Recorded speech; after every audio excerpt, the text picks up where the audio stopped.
प्रिय मित्रों, जैसा हम जानते हैं कि कोरोना की दूसरी लहर इस समय चरम पर है।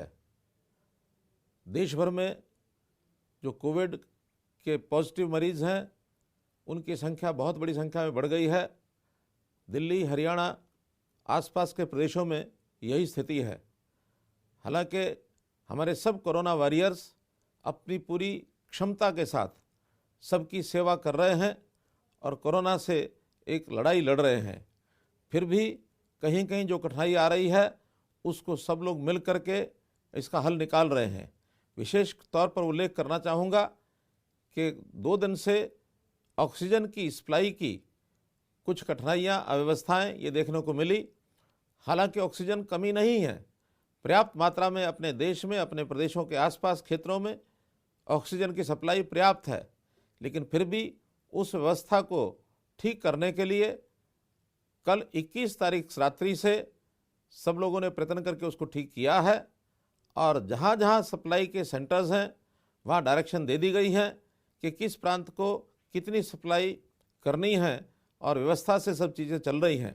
जहाँ तक हरियाणा की बात है, हमारे यहाँ 160 मीट्रिक टन की सप्लाई ये सुनिश्चित की गई है, जिसमें से 80 मीट्रिक टन हमें पानीपत से सप्लाई होगी, 25 मीट्रिक टन ये हमें रुड़की से सप्लाई होगी, 20 मीट्रिक टन बरोटीवाला से होगी, 20 मीट्रिक टन भिवाड़ी से होगी, 17 मिसलेनियस जगह से होगी। तो ऐसे 162 मीट्रिक टन हरियाणा को सप्लाई होनी है। ऐसे ही दिल्ली की सप्लाई के भी कुल 12 स्टेशन हैं जहां 480 मीट्रिक टन जाने वाली है। हरियाणा में पानीपत की यदि बात करें तो 140 मीट्रिक टन दिल्ली को जाएगी, 80 मीट्रिक टन हरियाणा को मिलनी है और 20 मीट्रिक टन पंजाब को जाएगी। अगर मैं पिछले 24 घंटे की बात करता हूं तो इसमें से दिल्ली 226 मीट्रिक टन सप्लाई की जा चुकी है, पंजाब में भी 13 मीट्रिक टन गई है, हरियाणा में 87 मीट्रिक टन गई है।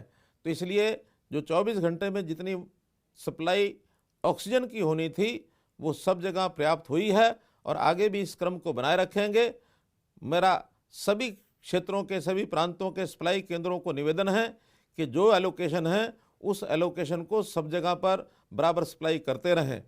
जहाँ तक हरियाणा की बात है, हमने पानीपत में और हिसार में जो गैसियस फॉर्म है, गैस फॉर्म में जो ऑक्सीजन उपलब्ध है, वहाँ पर 2 बड़े अस्पताल बनाने की, टेम्परेरी अस्पताल बनाने की योजना शुरू की है ताकि 500 बेड के पानीपत में और हिसार में अस्पताल बनने से ये कठिनाई और भी दूर होगी। इसलिए आगे सब लोग अपना विश्वास बनाए रखें। ऑक्सीजन की कमी किसी भी अस्पताल में हम नहीं आने देंगे, ऐसा मैं आपको विश्वास दिलाता हूँ। इसी प्रकार से चाहे मास्क की सप्लाई हो, चाहे सैनिटाइज़र की सप्लाई हो, चाहे बेड्स की व्यवस्था हो, वेंटिलेटर्स की व्यवस्था हो, सब व्यवस्थाएं पूरी बनी रहेंगी। आवश्यकता पड़ने पर अस्थायी व्यवस्थाओं को और आगे बढ़ाया जाएगा। इस विश्वास के साथ मैं आपको भरोसा दिलाता हूं कि कोई चिंता न करें, केवल इतना ही ध्यान रखें कि जिस चीज़ की आवश्यकता है उसी को लेकर के आगे आएं। कई बार बिना आवश्यकता के भी हम चीज़ों की डिमांड करते हैं तो उससे एक आर्टिफिशियल कमी बनी रहती है ताकि दूसरों को कठिनाई ना आए। इसलिए डॉक्टर की सलाह पर ही सारे काम करें। बहुत बहुत धन्यवाद।